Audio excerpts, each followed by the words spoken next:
Hi, my name is Ashley Belknap, and I'm the Director of Engaging Disability with the Gospel, and we are so glad that you are joining us for episode 2 of Questions and Answers with Engaging Disability.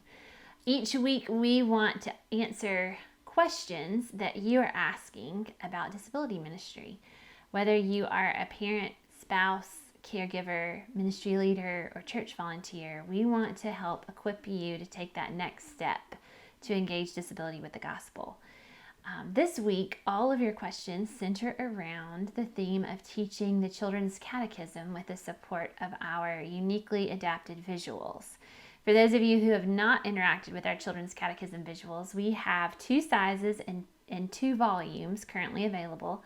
Each volume covers 50 questions, and I'm going to introduce you to those products first before I start answering the questions you submitted. So volume 1 of our Children's Catechism products covers questions 1 to 50 in the Children's Catechism, and the size is an 8.5 by 11 spiral bound, and it's on thick, heavy-duty cardstock so that it doesn't bend. Our personalized size are the flashcards, the flashcard version. Both of these offer the exact same visuals inside. They're simply different sizes. The smaller version was created for individual one-on-one or one-on-2 students to use at home, to use at church, be able to take it with you on the go, practice in the car, in those quiet times when you find yourself having a few extra minutes that you need to keep kids entertained and you don't want to pull out your cell phone, have these in your purse. The larger version was designed with Sunday school classrooms in mind, having something that you could use up front in front of a greater number of children and for them to be able to still see the pictures that are inside. Volume 2 is pink instead of blue, and it covers questions 51 to 100. And again, it comes in 2 sizes, the larger classroom edition and the smaller flashcard version. These all contain, I'm going to hold up, unique visuals that correspond with the questions and the answers. So the question is asked on the front of the flashcard, and you have a visual that goes along with that question. And the answer is on the back, and there is a visual that relates to the answer. So the idea is kids have a lot better retention and memorization rate when there are visuals to anchor their learning to. Theological concepts are often hard to illustrate, and what we've tried to do in each question is to pick one particular aspect of the theology that's represented in the question and give that to our kids in very easy, accessible illustrations. Our characters repeat, so you will get to know all of our characters over time. We have lots of different disabilities, races, ethnicities present inside our family of kids, if you will, that are represented here. And each of our visuals builds as it goes. So just like you may learn early on in the first questions about Adam and Eve in the garden, some of those questions and concepts reappear later. And so, for example, we might have the garden repeated in a later illustration to start connecting this question and this one later actually do go together theologically. So our illustrations build over time, and again, there's only one action per illustration, so it should be very easy for kids to understand what's happening in the visual, and it makes it a lot easier to talk about and to teach what the question is referring to or what the answer is referring to. You'll also notice, as in this question, that some of our words are in larger font. We call these our pre-reading words. One aspect of engaging disability and engaging all of our kids in discipleship is getting them to learn to read their Bibles and access their faith on their own. And so we have picked out key words that are repeated throughout the Children's Catechism, and we've turned those into pre-reading words, a lot like sight words would be in the academic end.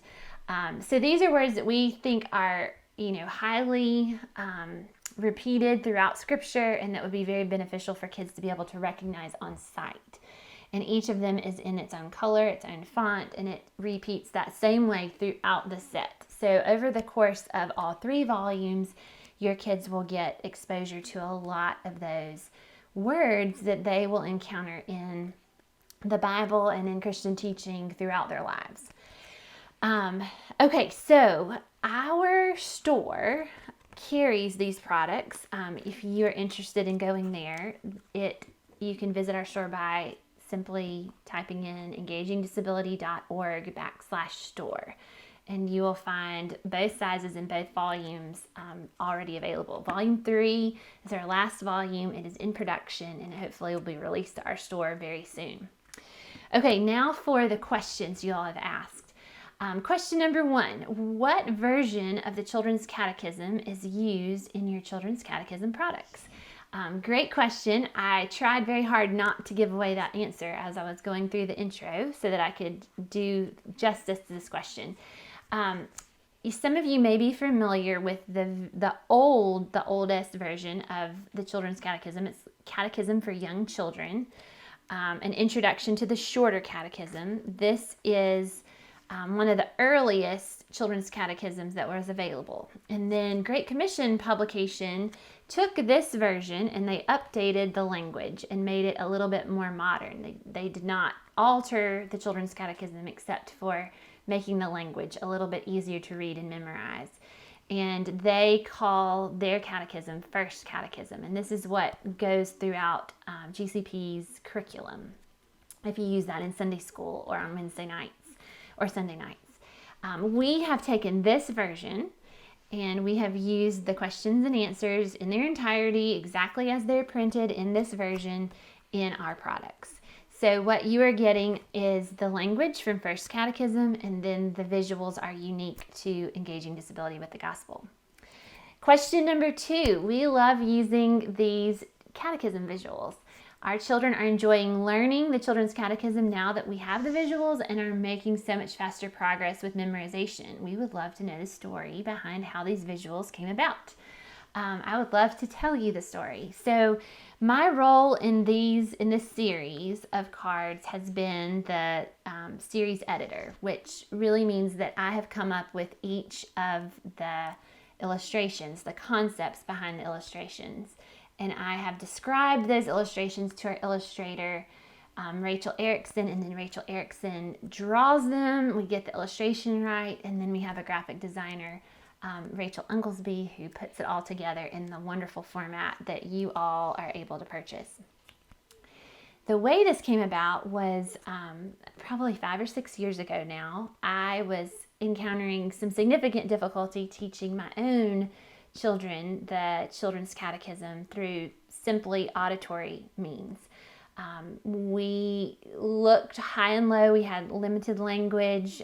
We had receptive and expressive language disorders. We had autism diagnoses going on. There's lots of factors as to why it was very challenging to just hear something, especially a long sentence, and then hear another long sentence and repeat back that answer. So I began to look for theologically accurate illustrations that could go along with my teaching, because I really wanted my kids to learn the Children's Catechism just like all of the other children at our church.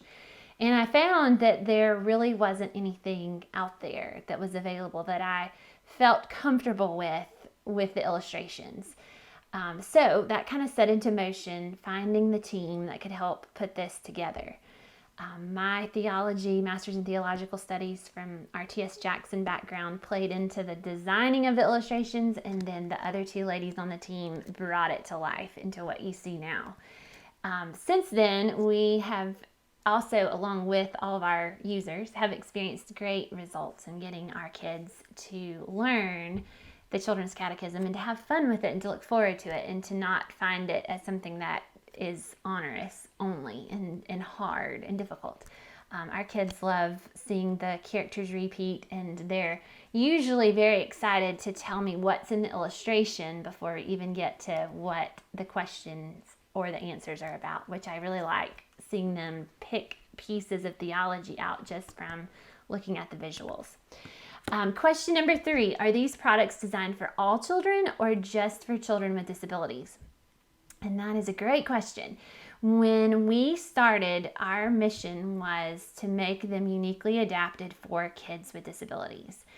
But we knew that most families who have kids with disabilities also have children that do not have disabilities. And so we wanted it to work for everyone. We wanted the whole family to thrive. So yes, they are uniquely adapted, and the way that that comes about is the illustrations do just have one action at the heart of each illustration. Instead of being maybe a page with 5 or 6 things going on, there's one concept that is illustrated, and that was very intentional for our kids with disabilities so that they could be grounded to the one action and not trying to look across the page and discriminate what parts went with what words. But they are designed to help every child thrive. We have found that our families love using them with their typically developing kids and their kids with disabilities. And they make great gifts, grandparents giving them to families that they want the kids and grandkids to learn these great truths. It makes great gift for baby showers, for moms. They are not just for kids with disabilities. You'll also find that there isn't anything on them that indicates disability, except for on the back where you reorder. It will say engaging disability with the gospel and how to reorder. And there are some adapted teaching tips in the very beginning on the first cards that tell you how to use these with your nonverbal students or students with expressive, receptive language disorders, and just students with learning differences. So other than that, you will not know that these were designed for kids with disabilities if you were not paying close attention. Question number 4 is, my child has very limited language. How can I use these visuals with her? And that is a great question as well. So as I just said, there are some adapted teaching tips here in the beginning that will give you more tips than what I will share here in the amount of time we have. But to begin with a child who has limited language, my encouragement would be to use the flashcard version if it's just working with one child, so that you can unhook this ring and take the cards off that you want to work with. I would encourage maybe 2 or 3 questions at a time that you're working with. And what I did in the beginning was I would separate the cards that I was working on, and I would introduce them, question and answer. We would go through them and we would talk about them, and I would not expect anything from my student except just exposure. I'm reading kind of like a book, what it is talking about. This is a cross, what that means, what this illustration means. And then I would start by putting these questions face up with the question up on the table. And I would read the question, for whom did Christ obey and suffer? And then I would flip it over to the answer, and I would say the answer, for all whom God the Father gave to Christ. And I would hand over hand take your student who is nonverbal, and I would touch the card that has that answer. And I would say, great job, that's right, for all whom God the Father gave to Christ. We want to positively reinforce selecting the right answer. And then I would go to the next one, and I would say, what kind of life did Christ live on earth? I would flip it over, and I would hand over hand, and I would put his hand or her hand on this illustration, and I would say, that's right, a life of obedience, service, and suffering. And I might say something about, notice how there's a suffering servant, or how the suffering servant is depicted in a sheep here as a lamb led to slaughter, and how the cross is here because Christ made a sacrifice for us, dying on the cross. I might give a little extra, and I would say, great job, knowing that that was the answer to the question. And then I would do the third one. And then as we worked our way up, I would lay them answer up and try to ask the question and have my student select which answer went with the question. First, I would hand over hand for maybe errorless learning. For those of you who are familiar with that, we don't want our kids to pair wrong answers with questions initially. So I would work to hand over hand to make sure we got to the right one. And then from there, I would fade away my prompting and my hand direction. And I would offer praise and maybe even a reward for selecting the right card. And then I would get to where I would mix them up. You will find that your kids will learn the concepts through the pictures. They may not have all the words running in their head, but they'll know what question you're asking and what illustration goes with it when they're able to touch and select without you hand over hand prompting them to the right answer. So that's how I would start. Now I would start really 1, 2, or 3 questions at a time. I would look for using hand selection, even picking up the card and handing it to you if you would rather that instead of just pointing to it to indicate mastery of memory. So great question. And then from there are ways to build the skills out, and our intro cards talk a little bit more about those.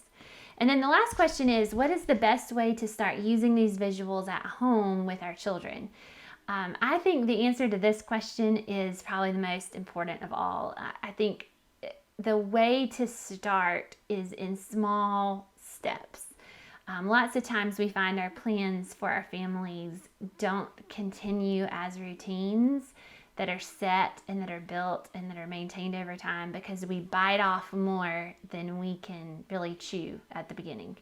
So I really believe in small steps, and I really believe in finding a time that you're already doing something routinely to add this into. So maybe you do have family devotions at night, and it's an easy place to add 1 question a week. Let's just start with a small goal. This week we're going to learn question 1, and next week we're going to learn question 2. And across a year, that's 52 questions, and you're over a third of the way there.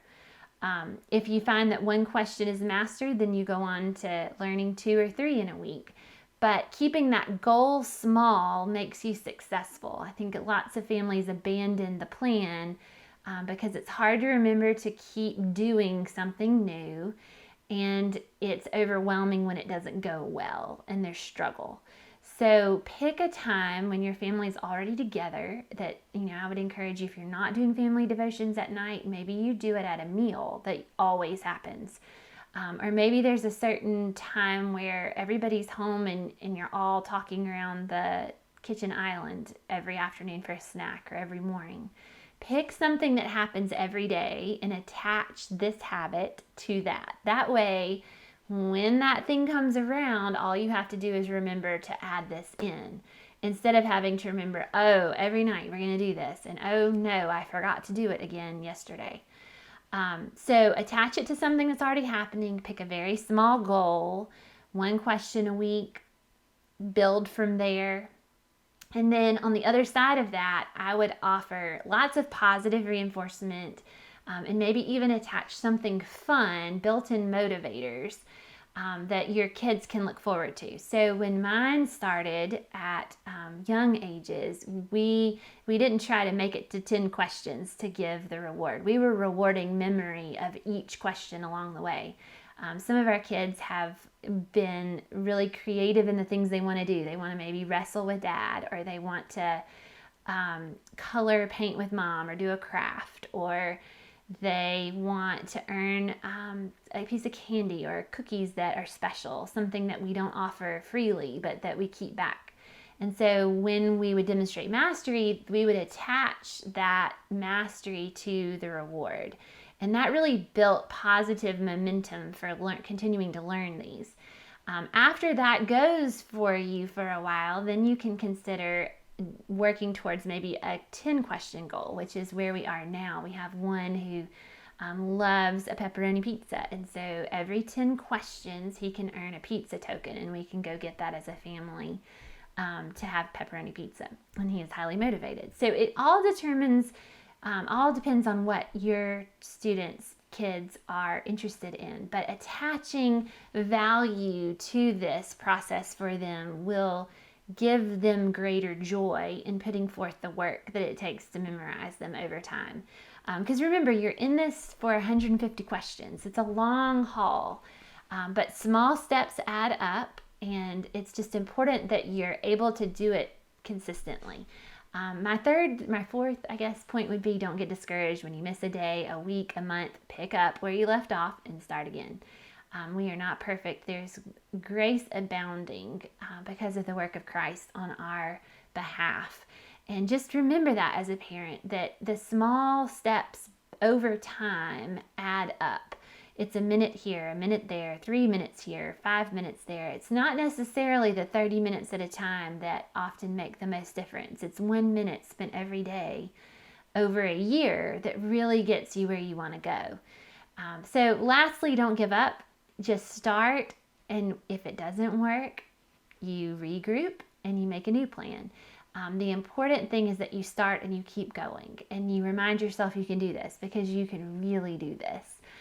Especially to our parents who have kids with disabilities, I would encourage you to make this something that is part of their lives, as much as going to church is, or reading the Bible out loud to them. You want these truths hidden in their hearts, and maybe they can't express them verbally, but the time you take to read them and teach them, even if they're not able to say the words back, will yield fruit in their hearts, and prayerfully a love for the Lord and for learning things about Him, and a greater understanding of the ways He's at work in their lives through encountering these questions and answers. So we are excited that you're considering teaching your kids these great truths, and we do hope that you will visit our store and check out our products. I will link the description for the products and where you can find them in the show notes. And as always, just want to encourage you to please submit your questions so that we can answer them. We really like answering the questions that are on your mind and your hearts. So send us an email, leave us a response in the comments below. You can ask your question right there, and we will unfold it into an upcoming episode. We look forward to having you join us again soon.